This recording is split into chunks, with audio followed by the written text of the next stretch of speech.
All right, everybody's got their sheet. Judges chapters 4 and 5, lesson 81, Deborah and Barak. So we saw Othniel and Ehud last time. When we left off a reading, they were given 80 years of peace. Okay? And if you are open to Judges chapter 4 and 5, you can actually look back at chapter 3, verse 31, the last verse. And during that 80 years, there wasn't all that the people of Israel were all worshiping God just as they should. We know that during the time they would have continued in their sin, some of them getting worse and worse and worse again until finally God would have to punish them at the end of the 80 years. So in that time, he did send another man, and that's in verse 31. It says, after him was Shamgar, the son of Anath, which slew of the Philistines 600 men with an ox goad. And he also delivered Israel. So he must have been a man who, much like Samson in the future, lived near the Philistines. And so he takes an ox goad, something that makes a big long stick that makes an oxen move. So if I'm a farmer in the field and I've got an ox that won't move, I can whack it with that stick. Probably got something pointed on the end. Well, he uses that to go and kill 600 Philistines. So during that 80 years of peace, all that means is that enemies weren't subduing Israel. They weren't causing trouble in Israel. Doesn't mean Israel was, perfect and without sin. They were already falling into those sins. So at the end of the 80 years, they're again once so far in sin that God's going to have to punish them. So that's where we pick this up. So Judges chapter 4, read the first few verses here. It says, and the children of Israel again did evil in the sight of the Lord when Ehud was dead. And the Lord sold them, again, not the idea that he's not selling for money, but he's giving them over into the hand of Jabin, king of Canaan, that reigned in Hazor, the captain of whose host was Sisera, which dwelt in Harosheth of the Gentiles. And the children of Israel cried unto the Lord, for he had 900 chariots of iron, and 20 years he mightily oppressed the children of Israel. And Deborah, a prophetess, the wife of Lapidoth, she judged Israel at that time, and she dwelt under the palm tree of Deborah, between Ramah and Bethel and Mount Ephraim, and the children of Israel came up to her for judgment. So, we read here that the people again are turning to worship wicked idols, probably Baal and Ashtaroth there once again. And so this King Jabin, God works in his heart that he comes into the land, and King Jabin is going to defeat the Israelites. They were able to, we don't read anything here about the battle, about how many died or how long it lasted or how it went. But Jabin went in. The captain was a man named Sisera. You need to keep that name in mind. We'll be coming back to him a little bit later. But Jabin comes into the land. They conquer Israel. We know eventually that the people are so afraid of Jabin and his armies that they won't even use the main roads anymore, because the main roads is where King Jabin would post his soldiers, his sentries. And those sentries probably mocked or made fun of or stole from or killed or did whatever to the people of Israel. So much so that they would not walk on the roads anymore. We know later on from Deborah, she sings a beautiful song after this is all done. And in that song she speaks of the people being afraid to even go on the roads. They were so afraid of King Jabin's soldiers. So that tells you just how powerful these men were. Okay? We also know Israel has no weapons. They've been taken away from them. So not only are King Jabin's soldiers in the land, but if Israel wanted to do anything or defend themselves, they had no weapons left to do that. They maybe had some tools that they could use out in their fields, some shovels, some goads, some picks, but no spears or swords or bows and arrows. They were taken from them. We know that King Jabin had 900 chariots of iron. These were strong chariots. They were ready to be able to go and do battle. They could be swift and quick. If there was a little uprising in Israel in this area, quickly King Jabin could dispatch his chariots pulled by horses, and they could get there very quickly and easily and dispel that uprising, get rid of it, so that their people of Israel were totally and completely under the power of King Jabin. Okay? So there may have been a few who rebelled, but probably very quickly they learned their lessons, and so that any others that would try to do that did not work. However, as we've said, there were always some of God's remnant in the land. Always God had his people. May have been a small pocket of them. May have been not very many. They may have felt isolated and alone, just as we may feel one day when Christ's coming is near. Antichrist is ruling. We may feel isolated and alone. A small pocket of Christians here or there, afraid. And that's exactly how these Israelites feel. But that doesn't mean they don't give up hope. They still trust in the Lord, these faithful remnants, and they pray to God for deliverance. And yet, they too have to suffer under the punishment of King Jabin too, even though they are God's people. Well, God hears their call, and he calls this woman, Deborah. She's a prophetess. One might say, usually God chooses a man to lead. In fact, he now tells us in the scriptures later on that in today's day and age, men are to be on the consistory. Men are to be the pastors, not women. So what is God saying here? What is he doing? Well, he's making an exception. He's setting aside a special circumstance. And he calls Deborah to be a prophetess. She is going to be the one. She cannot do it by herself, though. But the reason she has to do it is because there's no man that can be found in Israel that has two qualifications. One, that he loves the Lord. And there also is not able to be found in Israel a man daring, and brave, and bold enough to stand up. There were men who were godly. There were men who were brave and bold. But there were no men who were both of those things. And so rather God calls Deborah to be the judge. We read of here, she sits under a tree. Okay? She would there speak the words of the Lord. She would explain to them, look, this is why you have to suffer. This is why God has sent King Jabin. You're wicked. You love your idols. You don't live a life to the Lord. You live a life to yourselves. There's only a small remnant that listen to her with open ears and loving hearts. Now, God is not going to have Deborah go up alone into battle and lead the battle like he would Ehud. God is going to raise up another godly man. We'll see who that is. Let's look at verse 6.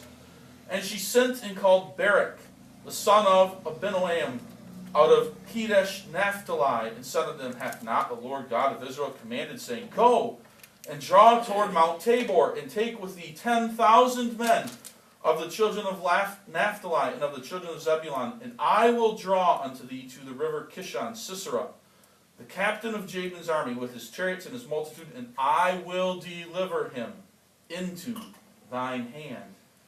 And Barak said unto her, if thou wilt go with me, then I will go, but if thou wilt not go with me, then I will not go. And she said, I will surely go with thee, notwithstanding the journey that thou takest shall not be for thine honor, for the Lord shall sell Sisera into the hand of a woman. And Deborah arose and went with Barak to Kadesh. And Barak called Zebulun and Naphtali to Kadesh, and he went up with 10,000 men at his feet. And Deborah went up with him.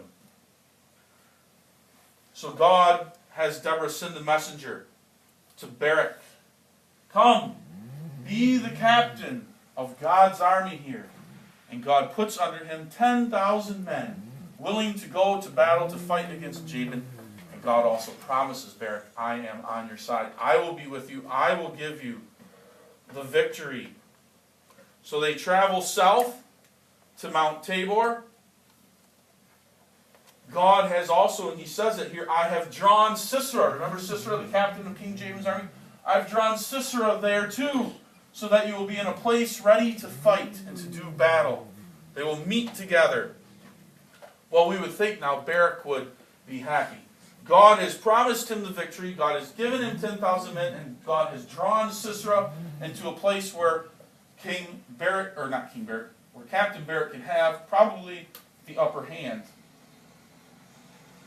And yet, here's where Barak is weak. He loves the Lord, but it's why he could not be a prophet. He does not go and do things boldly and fearfully. No, he's afraid. So he goes over to Deborah and says, Deborah, please come with me. I'm afraid without you. I won't know if I have the battle. Come with me. You're the prophet of the Lord. God's already told him he would have victory. So he shows his weakness there.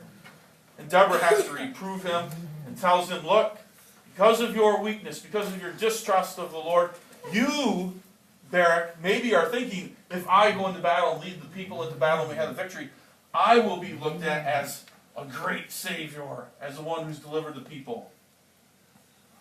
Deborah tells him, no, Barak, that's not the case. In fact, someone else God is going to give the glory and the honor to, a woman. Another woman will be given the glory and honor because you, Barak, did not trust the Lord.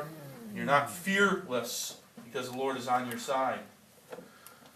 So they go into battle. Let's take a look at verse 14. And Deborah said unto Barak, Up! For this is the day in which the Lord hath delivered Sisera into thine hand. Is not the Lord gone out before thee? So Barak went down from Mount Tabor, and 10,000 men after him, and the Lord discomfited Sisera, and all his chariots and all his hosts with the edge of the sword before Barak, so that Sisera lighted down off his chariot and fled away on his feet. But Barak pursued after the chariots and after the host unto Hareseth of the Gentiles, and all the hosts of Sisera fell upon the edge of the sword, and there was not a man left. Deborah goes with Barak out to the battlefield. She tells him, today is the day, the moment has come, let us go. And they go out and do battle with the men of Sisera. They win. God is on their side. He's fighting for them. He probably uses, again, nature. We read about discomfiting them, about ruining the chariots. Does he make mud pits or slime pits, or maybe makes things? Whatever the Lord does, he makes it so that it works in the favor of Israel. And they have the victory, so that every single one of the men of Sisera die, except for Sisera. He jumps off his chariot and takes off and flees on foot out of the heat of the battle, hoping to get away, to sneak away, so that he doesn't die. What happens to Sisera? That's in verse 17. Let's follow on there. Howbeit Sisera fled away on his feet to the tent of Jael, the wife of Heber the Kenite. For there was peace between Jabin, the king of Hazor, and the house of Heber the Kenite. So here's an Israelite, I'm going to stop there, called the Kenite, house of Hazor. This is an Israelite, and they are friends with King Jabin. They get along.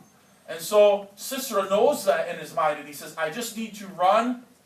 I need to get down over to that land over there, and if I do that, once I arrive there, I'll be safe, because those people are the friends of my king, and they won't do anything bad to me. That's what Sisera is thinking, verse 18. And Jael went out to meet Sisera, and said unto him, Turn in, my lord, turn in to me, fear not. And when he had turned in unto her into the tent, she covered him with a mantle. And he said unto her, Give me, I pray thee, a little water to drink, for I am thirsty. And she opened a bottle of milk, and gave him drink, and covered him. And he said unto her, Stand in the door of the tent, and it shall be, when any man doth come and inquire of thee, and say, Is there any man here? Thou shalt say, No.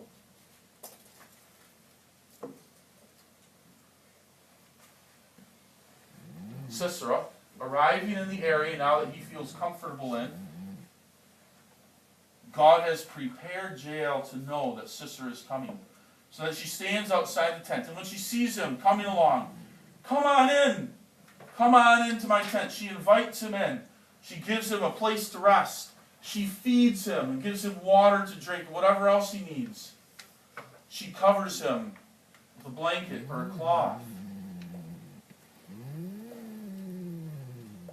After running for so long, and being afraid, and it's probably been a long time since he slept, he's tired. Sisera says to Jael, I need to sleep. I'm going to lay down here in this room. please go stand outside the tent doors, as though maybe he tells her to, do some things. And if any man comes past, any soldiers, and they ask, hey, is there anybody in your tent? Say, no, there's no one here. Jael goes outside the tent.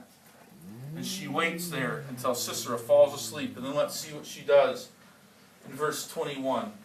Then Jael, Heber's wife, took a nail of the tent, so a big tent stake, and took a hammer in her hand and went softly unto him. So she creeps in and smote the nail into his temples and fastened it into the ground, for he was fast asleep and weary, so he died. So what does she do outside the tent? She looks around. She sees a big tent stake, probably made out of some type of metal. It could be wood, but probably metal. She takes that and a hammer. She can hear Sisera, maybe he was snoring. She goes in. And there he lays on his side on a mat on the ground probably. And she takes that tent stake and she holds it just above the temple, the soft portion of your skull. He's probably on his side. And she holds it above there and takes a hammer and strikes it so that it goes piercing through his skull, through his brain, killing him probably instantly, and drives it all the way through the temple on the other side so that he is staked there into the ground. He could not get away even if he could. Then what happens? Verse 22, and behold, as Barak pursued Sisera, Jael came out to meet him and said unto him, Come, and I will show thee the man whom thou seekest. When he came into her tent, behold, Sisera lay dead, and the nail was in his temples. So God subdued on that day Jabin the king of Canaan before the children of Israel, and the hand of the children of Israel prospered and prevailed against Jabin the king of Canaan until they had destroyed Jabin, king of Canaan.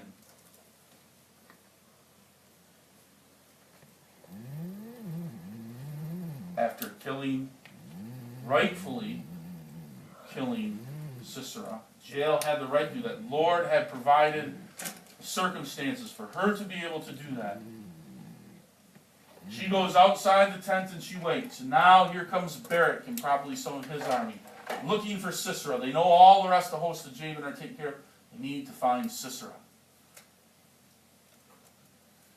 Jael waves Barak in, points out, look, this is the man you're looking for. And there lies Sisera, his dead body with his nail through his temple. So now Israel has the victory. They have gotten rid of the enemy, King Jabin, and all of his host, his soldiers. So now they've been led out of the oppression by Deborah.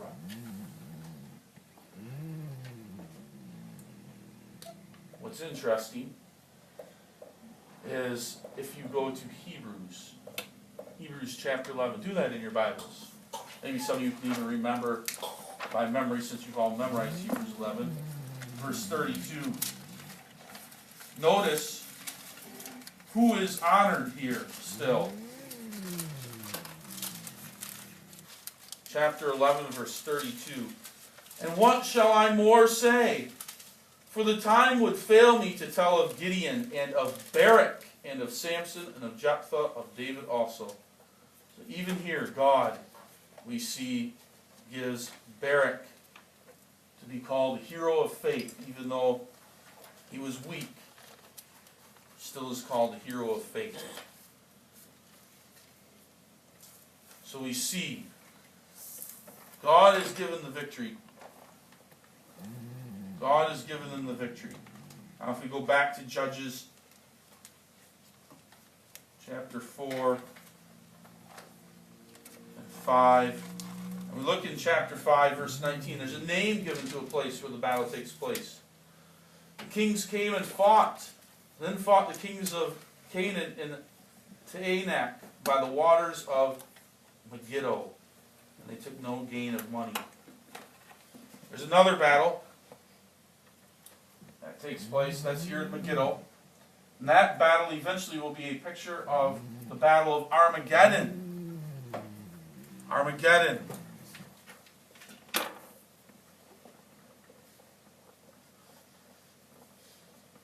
Maybe for some of you, you know. When I say Armageddon, you know what that means, what battle that is. Maybe some of you don't. Armageddon is the name that God uses for the battle that will come at the end of the world. That will be between Satan and his hosts, and between God and his hosts, in which God will have the victory, and Satan and all of his hosts and the ungodly will be thrown into the pit of fire. So this battle here in Megiddo is already a picture of eventually what is called the Battle of Armageddon, the last battle that will happen between God and the wicked, between God and Satan, in which God will have the upper hand and have the victory. And then all God's people will be dwelling with him in the new heavens and the new earth. So we can look forward to that battle too, but may we make sure that we are unlike the men of Israel at this time. May we be brave and bold to speak God's truth in his word, and to not be afraid of listening to what he tells us to do. Sometimes it's hard to do. And may we also be men and women who love the Lord, obey his commandments, and that way we're truly blessed.